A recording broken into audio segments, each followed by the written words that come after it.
Good evening, everyone. We're delighted to have all of you with us as we enter the final evening of Life 2016. Over the last 3 days, we've had over 250 of our Leaders Forum members, our partners, and a number of our friends from across the globe engage in the Life Games. We've seen some exciting, innovating new ideas come forth, and the top 9 of those ideas will be presented later this evening. Thank you so much for coming here tonight. It means a lot to all of us. And to kickstart the evening, we'll have a panel discussion with 3 very eminent people. As you all know, our theme for Life 2016 has been the Sustainable Development Goals, and our focus is to mobilize young Indians and young global citizens on how the world can achieve these goals over the next 15 years. The first member of our panel tonight is Secretary Parameshwaran Iyer, who is the Secretary, Ministry of Drinking Water and Sanitation, Government of India, and is leading its flagship Swachh Bharat mission and National Rural Drinking Water Program. Our second panelist this evening is Yuri Afanasiev. Mr. Afanasiev is the UN Resident Coordinator and UNDP representative in India. Having postings across the globe, in 2004 he led the coordination and response to the tsunami in Asia. And our third panelist this evening is the Chairman of the Global Education and Leadership Foundation, Mr. Shiv Khemka. I'd like to request our 3 panelists to come up and address us.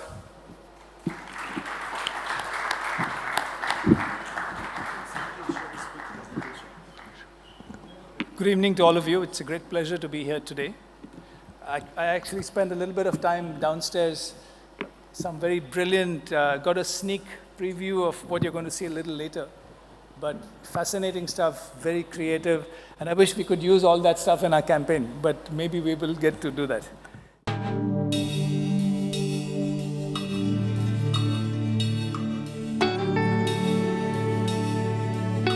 If toilets are beginning to appear all over the country and waste is beginning to disappear, it is because Clean India Mission has truly become a people's movement. And like every other movement, this too is spreading because individuals are standing up and leading the change. Villages, towns and cities are finding their champions.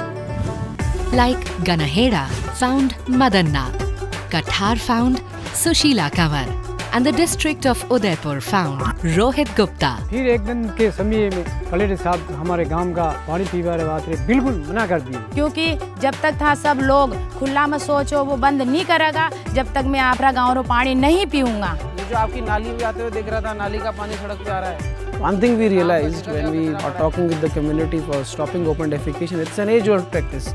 So how do we stop it? Something drastic needs to be done to shake up the whole system, to shake up the whole community. मेहमाना ने माँ भगवानी तारो माना तनी वजह माने बहुत ही बुरा लगा। एक दिन कुर्सी से सरपंच जी उठी और बोली कि मेरे गांव में पूरे गांव में जटा तक साफ सफाई नहीं होगा बटा तक मैं कुर्सी पे नहीं बैठूंगी। हमारे सरपंच खाली उठे ही नहीं बल्कि घर घर में जाके लोगों को समझाया भी। लोगों की पुरानी आदत बदलने के लिए नए अंदाज से ये बात उन तक पहुंचानी थी। उनके कहने पर गांव वालों ने शौचालय बनवाए। हमने निगरानी की और लोगों ने इस्तेमाल करना शुरू किया।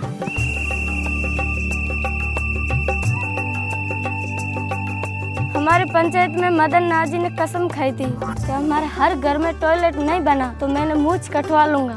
जब मैंने बोला मेरे समाज वाले को कि भाई टॉयलेट बनाना है तो आधे लोग तो माना था आधा लोग नहीं माना था, तो मुझे लगा कुछ न कुछ तो करना ही पड़ेगा। मूछे तो उनकी थी पर इज्जत तो हमारे पूरे बस्ती की थी। These places and many more are now free from open defecation, while others are working towards it. And they are all finding ways to manage and reduce waste. But behind it all, there's just an idea and a few determined individuals who are fighting for it. Yes, there are obstacles inside their own minds and outside, but they are overcoming them all because they are no longer alone.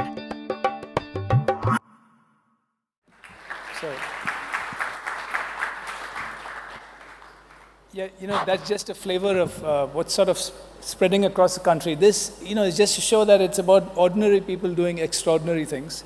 And This was released a couple of days ago, made by BBC Action Media for the Swachh Bharat mission. But today, I just wanted to give you a sense of, you're discussing SDG 4, 5, and 6. And my SDG, if you like, is number 6, water and sanitation for all. Now, you've got the UN Res Rep here who's going to give you maybe more details. What's in India today, if you look at and all of you probably know more about the SDG than I do. You've been working on it for the last 3 days. So let me just take you forward.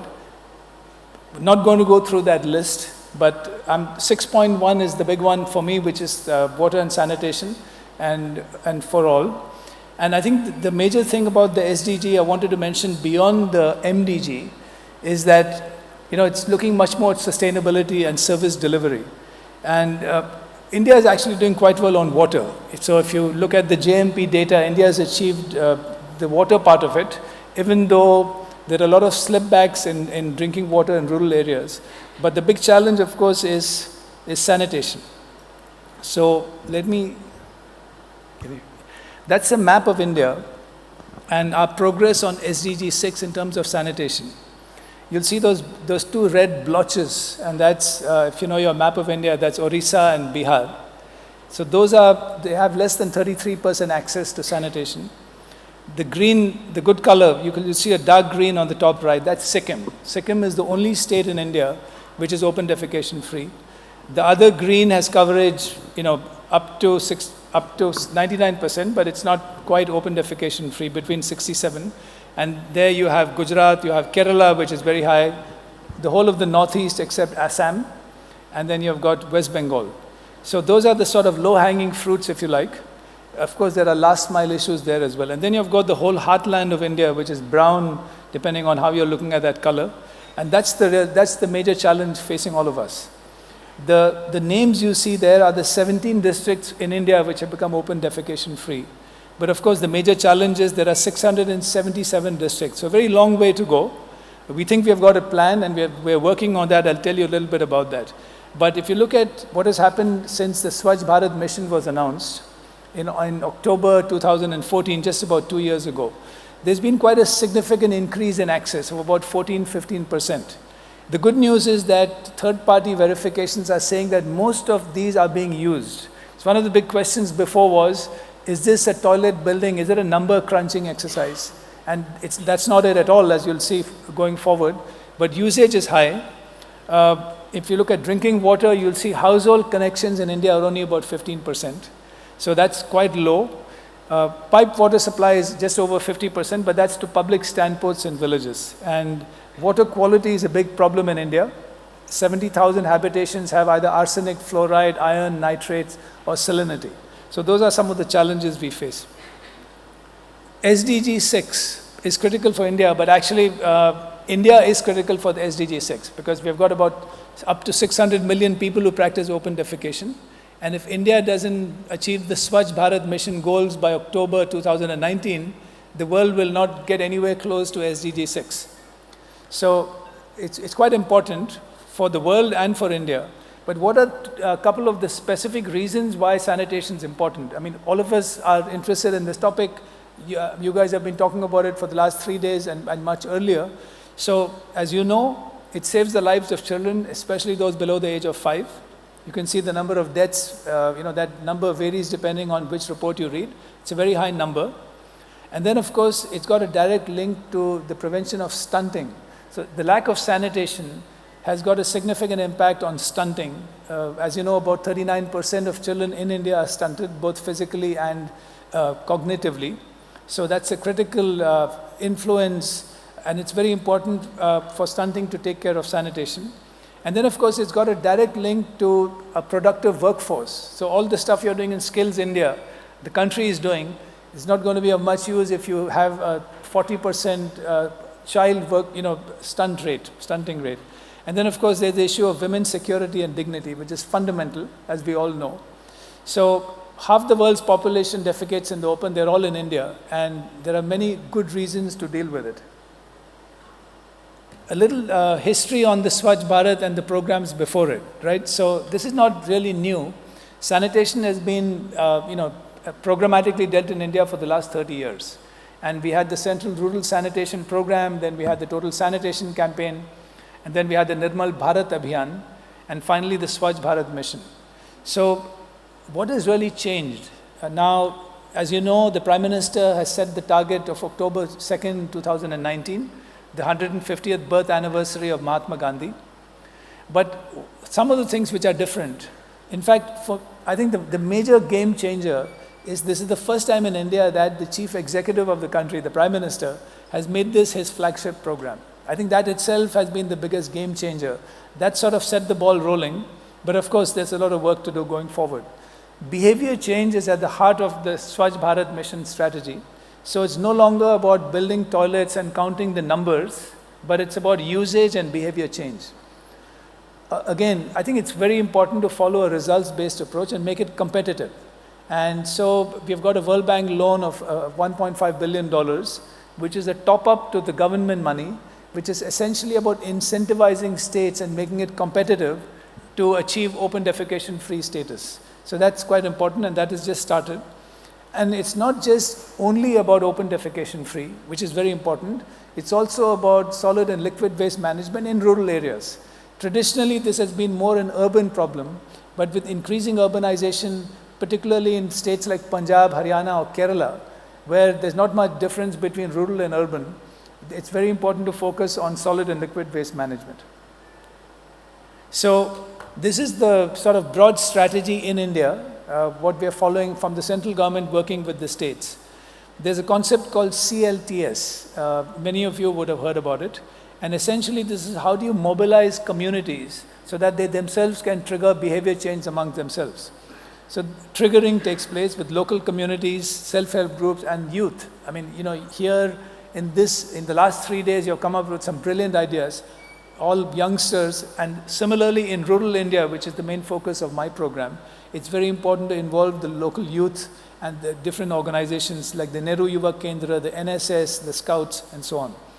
One of the major challenges we are facing, I was discussing with Mr. Shiv Khemka just before we came in, how do you scale up behavior change? Perhaps the single biggest challenge we are facing in India.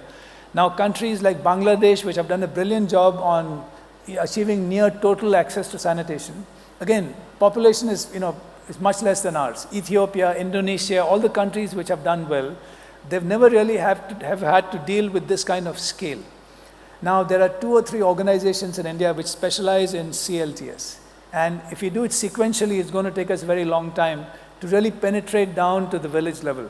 So we've started using virtual classrooms, Khan Academy style, where you have a couple of CLTS gurus and studios in Delhi who can reach multiple locations across the country. So that's been quite useful. It's just started.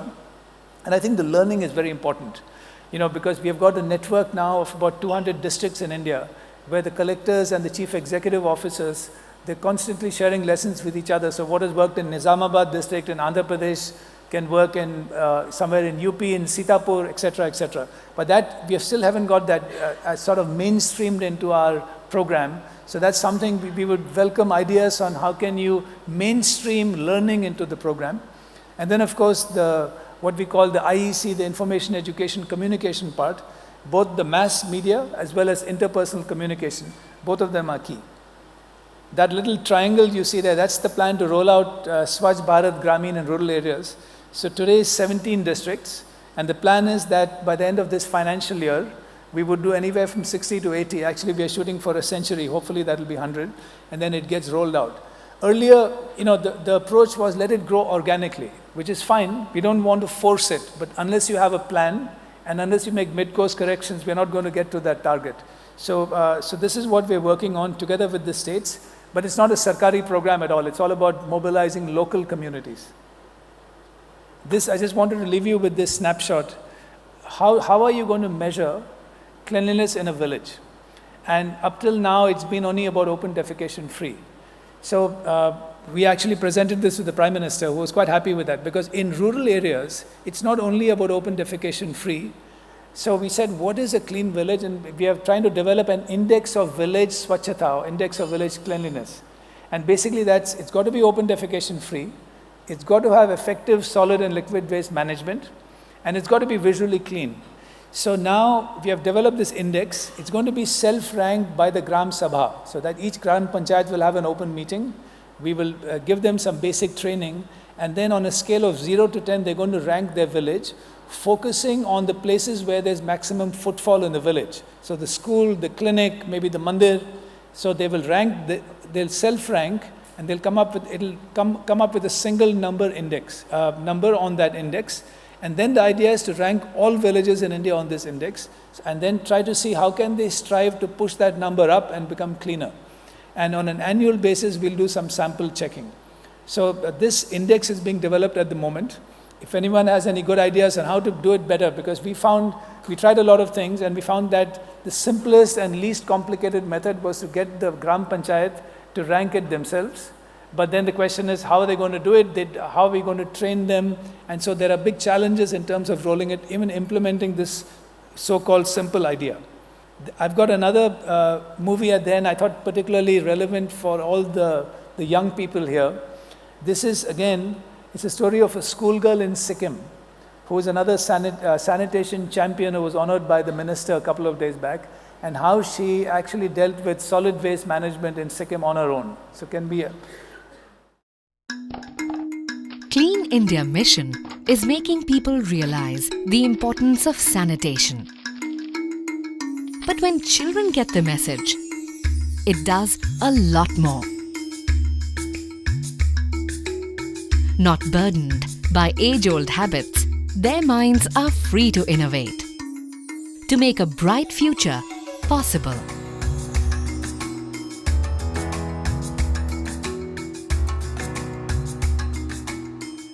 हामी चाहिँ गाउँमा वरिपरि डुलेर नचाहिँदो चिजहरू बुटुल लाउँछ, जुन चाहिँ गाउँलेहरू फ्याँकेको हुन्छ, त्यो चाहिँ स्कुलमा लाएर इन्ट्रेस्टिङ चिजहरू बनाउँछौँ। त्यो नचाहिँदो चिजदेखि चाहिँदो चिजमा कन्भर्ट गर्छ। त्यसो गर्दा हामी मजा पनि आउँछ, अन्त निकै नयाँ नयाँ कुराहरू सिक्छौँ। बेसिकली चाहिँ हामी के गर्छौँ भने नानीहरूलाई मोटिभेट गर्नको लागि चाहिँ नेटहरूबाट स्याम्पलहरू डाउनलोड गरेर एउटा मोडलहरू डाउनलोड गरेर नानीहरूलाई दिन्छु, अनि नानीहरूले त्यहीबाट नै उनीहरूको अब इनपुट्सहरू हालेर उनीहरूको इनोभेटिभहरू आइडियाजहरू हालेर चाहिँ मजाको सामानहरू बनाउँछ। अन्त वन्स इन ए इयर चाहिँ हामी सधैँ हामी एनुअल फङ्सन हुन्छ स्कुलको, त्यहाँनिर चाहिँ नानीहरूको त्यो बनाएको प्रडक्टहरू हामी डिस्प्ले गर्छौँ, अन्त सेल पनि गर्छौँ। त्यस्तै प्रकारले हामीले नानीहरूलाई मोटिभेट गर्दैछ।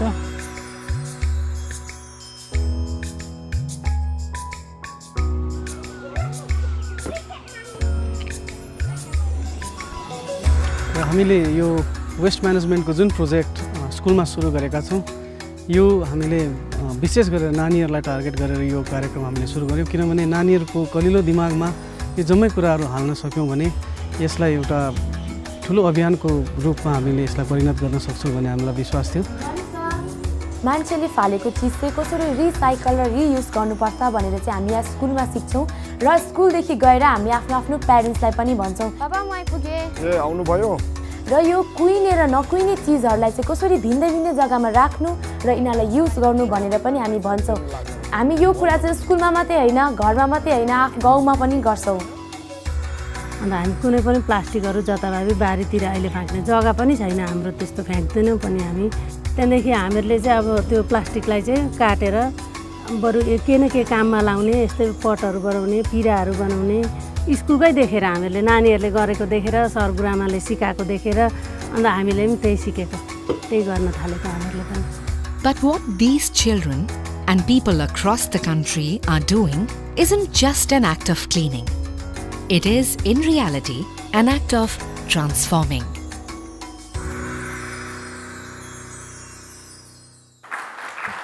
Thank you very much. Let me just say at the end that, I think that this is a fantastic initiative which this foundation is doing, and, we could use all the help you can provide us, so please continue to give us good ideas. Thank you.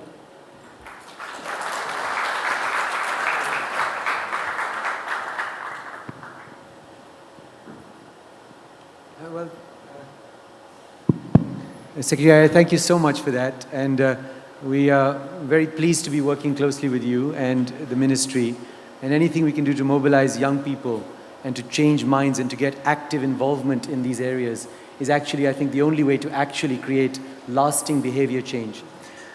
Yuri is a dear friend, and the resident director of the United Nations here, and has come to India recently, but seems to have been here many, many years already with the type of activation that he's done for the United Nations.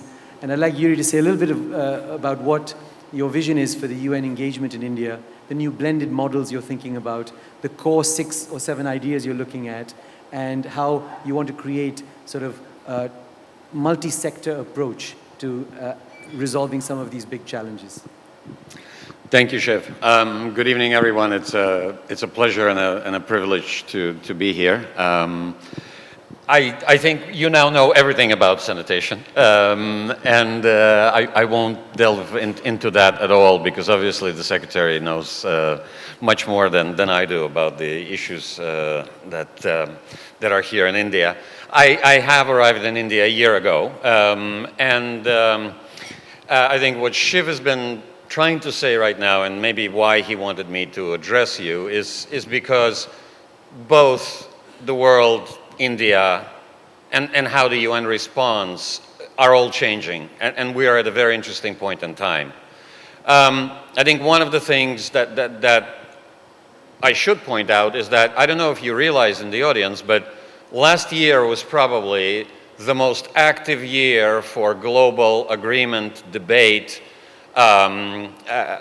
since 1946, almost since India became independent.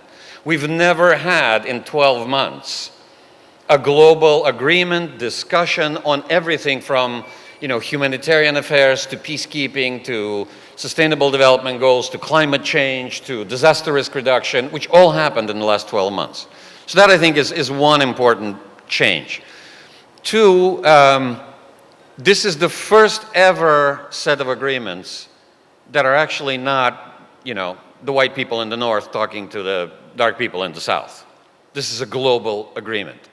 And if you think about it, it is a very important change. Thirdly, it's a privilege to be in India during this period because, frankly, and Secretary directly inferred to it in the Swachh Bharat comment, but India is, on average, 50% of this global agenda, of the SDGs. It's 35% in one, 60% in another, 50% in the issue that you've just heard about. But without India, this is just statistically not doable. So for me, it's a thrill and a personal privilege to be here. Another element of change is that the old development model is dead. I have spent a good portion of my life with the UN. The Secretary has spent some portion of his life with the World Bank. We know of the old model that has been in existence for the past 70 years. That the North gives money, to the South, and it's called official development assistance. That is largely over. In the big scheme of things, it has always been a pellet. In India, it is almost nothing. But even that is really becoming coming under question because you remember the famous 100 billion for climate change every year? That's not going to happen. Certainly not at that level, not even close.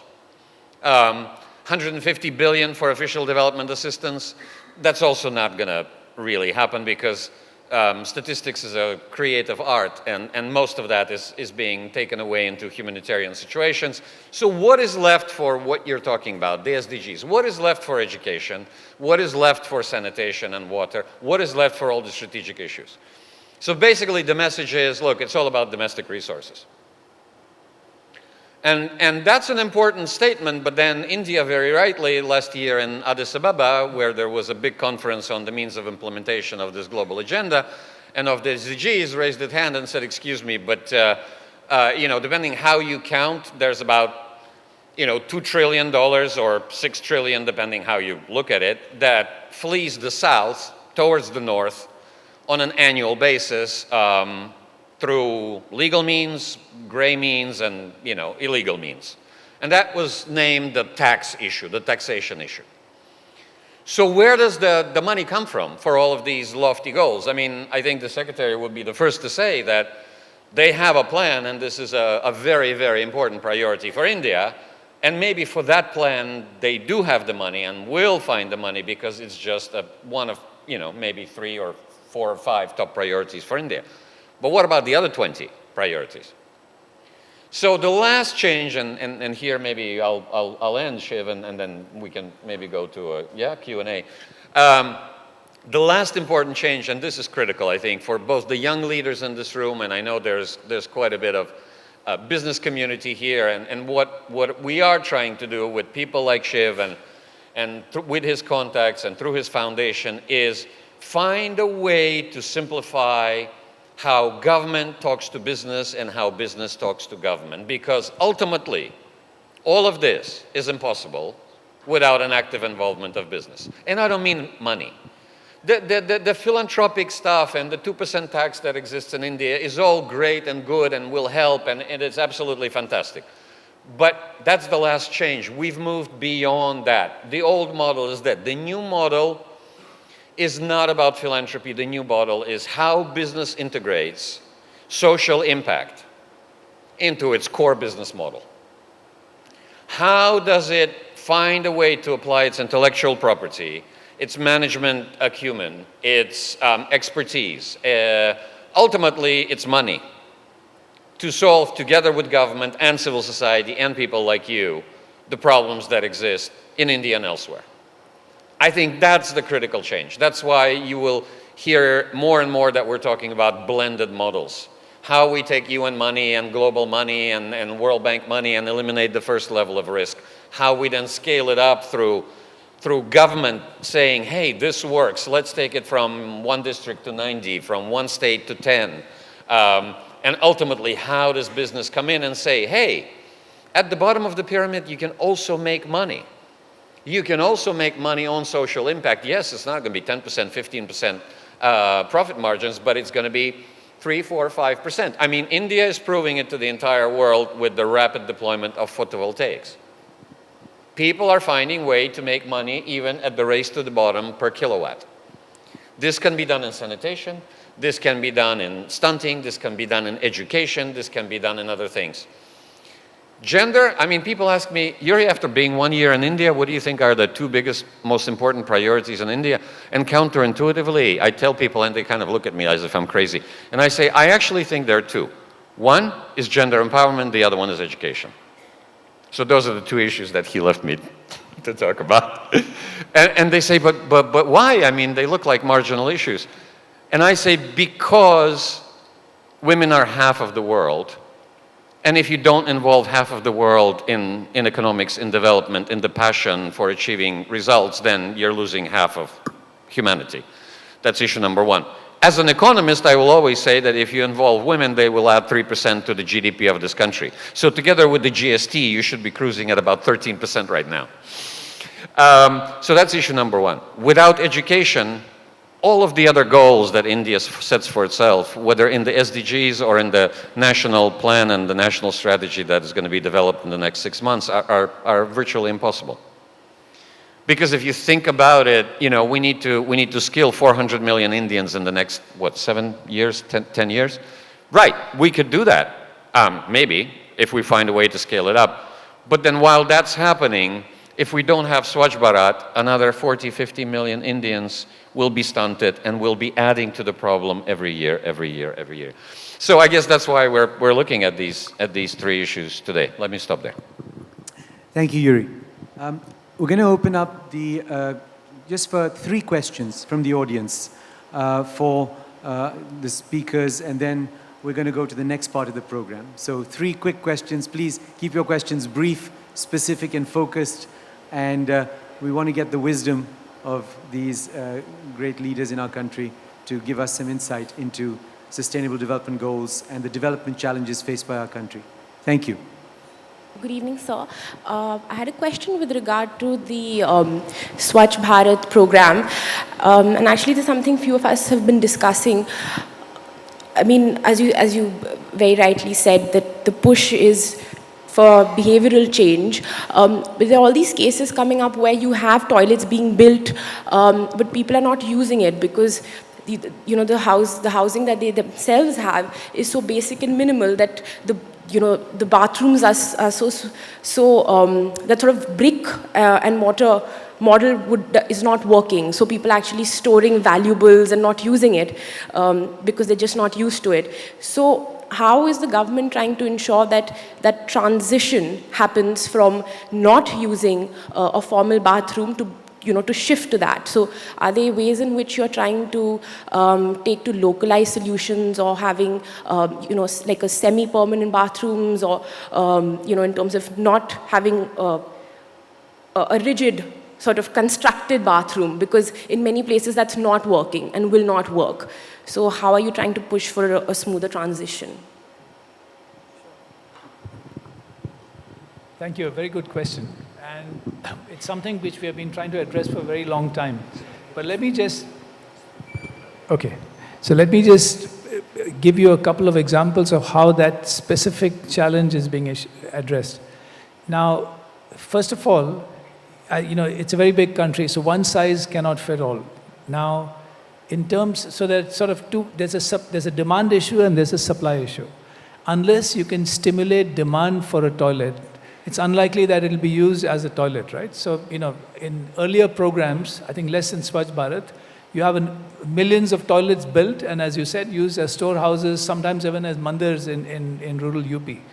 So the whole idea here is, how can you mobilize the community and stimulate demand for toilets? Because if there is demand for a toilet, then there's a greater chance that it'll be used as a toilet. But you've got to have flexibility here. So there is a 12,000 rupee incentive provided by the government. That's not the cost of the toilet. So you have situations where people spend their own money and are building toilets anywhere from 12,000 rupees to 30,000 rupees. So people are aspiring for a better toilet. Now, therefore, what is fundamental here is, how can you trigger behavior change in a community? There's social peer pressure where people actually understand the need for a toilet. So just one example from Vietnam, where I was based for 3 years. When the Vietnamese mothers found out that lack of sanitation is directly affecting stunting, and their kids would actually be shorter, that immediately triggered behavior change, and they all started building toilets without any subsidy or without any incentive. So there are different ways of triggering behavior change. It's quite a technique, this community-led total sanitation. It's done differently in different states. But again, the key challenge is, how do you scale this up? And that's the major challenge we're facing. How can you scale up effective behavior change across rural India? It's something, as I said, we're trying to use virtual classrooms. Bottom line is, it's not about building that brick and mortar toilet, although that is the supply side. Once demand is stimulated, then the supply sometimes springs up on its own. Sometimes you have to facilitate it through rural sanitary marts, etc. Thank you. Next question, please. You mentioned about the change in the development model which is occurring as we speak. Would you say the change is from the typical north-south relationship to a south-south partnership? And if so, why? I wouldn't categorize it in exclusively those terms. I mean, yes, obviously South-South is going to become a lot more important and a lot more filled with content. It already is happening. I mean, take the recent ambition of the Prime Minister on the International Solar Alliance, right? I mean, essentially, it follows on the commitment of India for Africa as a beginning, right, as a base, but looks wider at possibly 80 or 100 countries, and using the success of the Indian model of deploying renewable energy and showing other countries how to do it at a reasonable cost and relatively quick. So that's already happening. But look, I actually think that the world is so interconnected already that it's going to be an internet of relationships, right? It's going to be like a Facebook of relationships. I mean, intellectual property is becoming a lot more accessible, at least on a certain level, right? I mean, the most expensive and complex 10% is still going to be very difficult to access. But look what India did with drugs and its impact on AIDS. We calculate that because of what India did over the last decade in pharmaceuticals, 10 million people did not die of AIDS, right? And introduced a pattern where people can actually live with the disease through using retroviral drugs. So that's incredible if you think about it, right? So I think it's not going to be limited to a South-South. I think it's going to be throughout. The world is changing. It's becoming multipolar. Doesn't mean it's becoming safer. I think it's becoming more unpredictable and more dangerous. But having said that, because there will be competition and unpredictability, countries will share with the partners of the day their experiences and investments and trade, et cetera, and so that will become a lot more important than it has been, at least throughout, your and my lifetime so far. Thank you. Third question. Hi. So this question is not maybe directly relevant to the next 10 years, but maybe the next 15, 20 years. Everything that the Global Education Leadership Foundation, the government, the UN works towards a lot of it is primed towards the youth. How do we get the 300 million Indians up on their feet, competing on a global level? But this question's a little longer term. Once they are maybe at a point where they are ready to challenge, then how do we get them the sort of infrastructure, the jobs, whether service or whatever, that they will need? Because that will be the next round of thinking I think we'll all have to apply our minds to. And most of what is being invested in today is actually job replacement, not job creation. So this is a bit longer term, but I'm just wondering what comes next. How do we create the jobs for the young people? You want to take the first stab? You're giving me the difficult one. So, look, part of the answer to that is something which we referred to earlier, which is another flagship program which is about skilling up India. Now, but I get your point about whether it's replacement or creating. And again, this is high up on the agenda of the government. But let me be very frank with you. The Secretary Skills is a good friend of mine. We're both from the UP cadre. And he's saying that this is an incredible challenge because today, with unemployment, underemployment, the system currently, and he was actually describing this the other day at a presentation in, I forget, to the Cabinet Secretary. There is no systematic categorization of skills in India today. So just unraveling the multiple categories, there's no, as I said, you cannot slot people into neat little boxes in terms of skills. So step one is actually they're taking a step back and they're trying to assess what are the current jobs out there, what are the skills, and actually sorting it out like you do in solid waste management. So that's step one. And then they're trying to scale this up in an incredibly short time. As Yuri was saying, they're trying to do 10 million in the next few years. So it's very ambitious. It's as ambitious as Swachh Bharat. But in the end, if you don't do that, we will not be competitive, right? So it's an imperative. And all I can tell you is that they're working very hard on that front. But it's linked to everything else. As I said, you cannot have a skilled workforce in India. 40% of its children are stunted. And so sanitation is linked to skills very closely. But beyond that, it's about creating infrastructure. Today our infrastructure is a very high priority, but it's not just the physical infrastructure, it's the social infrastructure. So it's a major challenge, no easy solutions, no silver bullets. But I think that the Prime Minister has laid out that vision, and I think it will get there, but it needs to be accelerated. It's a challenge. Sir, if we knew the answer to your question, I would be the Secretary General of the United Nations, he would be the Prime Minister of India. But on a serious note, look, I think we can intellectually think this through, right? And kind of have a vision or a plan. The problem is the following. There are too many disruptive factors in the next, I think you used 20 years, right? Or 30 years, you asked the question. Look, we can think through how to mechanically do it, whether it's in India or anywhere else. The problem is that the trend for the last 30 years has been jobless growth. And if you look forward into the next 30 years, if we possibly can, can anybody in the room tell me that they knew where we would be today 30 years ago? But anyway, the situation is even more strategically dangerous because you're looking at a world of robotics, automation, where manufacturing can happen anywhere in the world, where geography doesn't matter anymore, where the cost of labor is secondary. So you're looking at a completely new, different world 30 years from now. So You noticed in Europe there were actually a couple of referendums, right, in Switzerland and where else recently, about the minimum income. They're already seeing it coming. In a place like Switzerland, they already see it coming. They already see factories that produce, I don't know, 1,000 cars a month that employ 200 people. Not 20,000, 200. What do you do when most of the manufacturing and a lot of the agriculture, right? In India, 60% of the population lives in rural areas, and one way or another depends directly or indirectly on what happens in rural India and in agriculture, right? Or in non-agricultural services. In the most developed countries, even in my country, 4% of the population supply the food, and the average weight in the GDP, also 4 or 5%, 7, 8.